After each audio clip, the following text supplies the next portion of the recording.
విశాఖ పశ్చిమ నియోజకవర్గంలో వైఎస్ఆర్ కాంగ్రెస్ పార్టీ ప్రచార జోరు పెంచింది. ఒకవైపు అభ్యర్థి ఆడారి ఆనంద్ కుమార్ అన్ని వర్గాలను కలుపుకుని పోతూ అన్ని వర్గాలను ఓటును అభ్యర్థిస్తున్నారు. మరోవైపు ఆయన కుటుంబ సభ్యులు సతీమణి కూడా ప్రచారంలో విస్తృతంగా పాల్గొని ఫ్యాన్ గుర్తుకు ఓటేయాలంటూ ప్రజలను అభ్యర్థిస్తున్న పరిస్థితి కూడా కనిపిస్తోంది.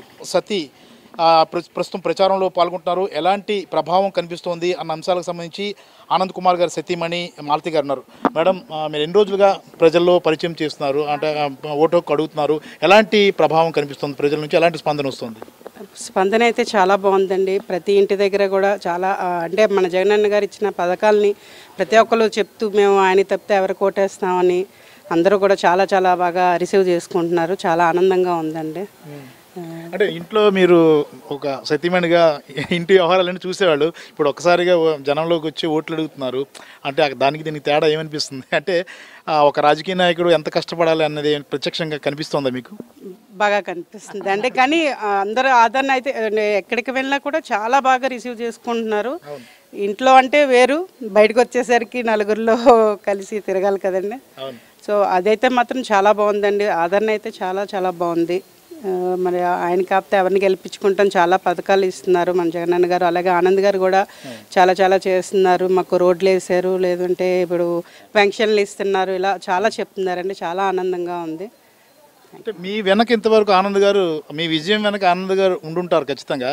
ఆయన విజయం కోసం మీరు పరితపిస్తున్నారు. ఇప్పుడు ఎలా ఉంది అంటే మీకేమనిపిస్తుంది మీ మనసుగా? చాలా ఆనందంగా ఉందండి. మేము ఇంకా మాటల్లో చెప్పలేము. అది మరి ఎలక్షన్ అయినంత వరకు వేచి చూడండి, గెలిపించుకోవడం ప్రయత్నిస్తున్నాం. ప్రతి ఓటర్ని మీరు ఇండివిజువల్గా కలుస్తున్నారు కదా మేడం, అంటే కలిసేటప్పుడు వాళ్ళు అంటే వాళ్ళ స్పందించే ఎలా ఉంటారంటే మనం ఒక ముఖ తీరు చూసినప్పుడు మనకు అర్థమైపోతుంది వీళ్ళు ఓటేస్తారా లేదన్నది. అంటే వాళ్ళందరి ముఖంలో ఎలా అనిపిస్తుంది మేడం మీరు చూసినప్పుడు? ఎలాంటి పాజిటివ్ రెస్పాన్స్ అనేది వస్తుందా? అంటే పదవి లేకపోయినా 18 నెలల నుంచి ఆయన చేసిన అభివృద్ధి కార్యక్రమాలు మేము చెప్పే కంటే ముందు వాళ్ళే చెప్తున్నారు. మాకు ఇలా ఫంక్షన్ ఇస్తున్నారు, లేదంటే రోడ్డు వేశారు, కాలువలు చేయించారు, అలా వాళ్ళే చెప్తా ఉంటే చాలా ఆనందంగా ఉంటుంది. ఆయనకు తప్పితే మేము ఎవరికి ఓటేస్తామమ్మా అని వాళ్ళే అంటున్నారండి. ఆ విధంగా చాలా ఆనందంగా ఉంది. ఇంకా అది మరి ఎలా వ్యక్తపరచాలో తెలియట్లేదు. ఆనంద్ కుమార్ గారు నిత్యం ఇప్పుడు జనంలో ఉన్నారు, జనం సమస్యలు తెలుసుకుంటారు. ఒకప్పుడు ఆనంద్ కుమార్ గారు వేరు, ఇప్పుడు వేరు. అంటే అంటే ప్రత్యక్షంగా ప్రజల్లోకి వెళ్తున్న పరిస్థితి కనిపిస్తుంది కదా. అంటే మీరు సంభాషించుకున్నప్పుడు ఎలాంటివి మీకు వస్తుంటాయి జనరల్గా చర్చ అనేది?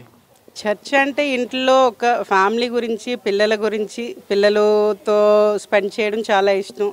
పిల్లలు ఉన్నప్పుడు సరదాగా ఉంటాం. అలాగే మా అత్తయ్య గారు అంటే ఫ్యామిలీకి బాగా ఇంపార్టెన్స్ ఇస్తారు. రైట్. ఏం కోరుకుంటున్నారు మీరు? అంటే ఎంతవరకు ఆడారి తులసిరావు గారి కోడలుగా మీరు ఉన్నారు, ఇప్పుడు ఒక ఎమ్మెల్యే భార్యగా కూడా అవ్వబోతున్నారు. ఎందుకంటే ఇప్పుడు పాజిటివ్ రెస్పాన్స్ అనేది పశ్చిమ నియోజకవర్గంలో కనిపిస్తుంది. ఎందుకంటే ఆయన వ్యక్తిగతంగా చేసిన అభివృద్ధి అనేది కనిపిస్తుంది. అలాగే జగన్ గారి పథకాలు, ఆయన సంక్షేమ పథకాలు కూడా కనిపిస్తున్నాయి. ఈ పాజిటివ్ రెస్పాన్స్ అనేది చూసినప్పుడు మీరు ఎలాంటి సందేశం అంటే జనానికి ఏం సందేశం ఇస్తారు?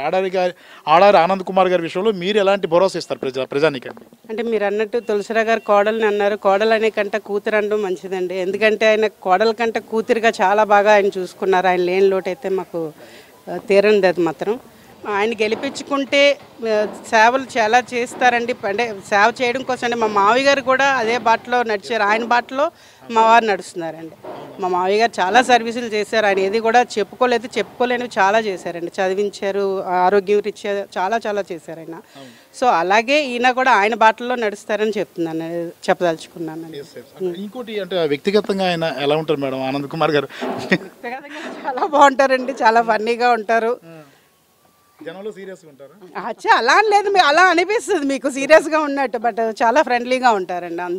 అందరితో కలిసిపోతారు. సమస్యల విషయంలో ఆయన స్పందించే గుణం మీరు చూసుకుంటారు. చాలా స్పీడ్గా స్పందిస్తారండి. ఈ రోజు తెలుసుకుంటే 1 or 2 డేస్లో దాన్ని రెక్టిఫై చేసేస్తారండి.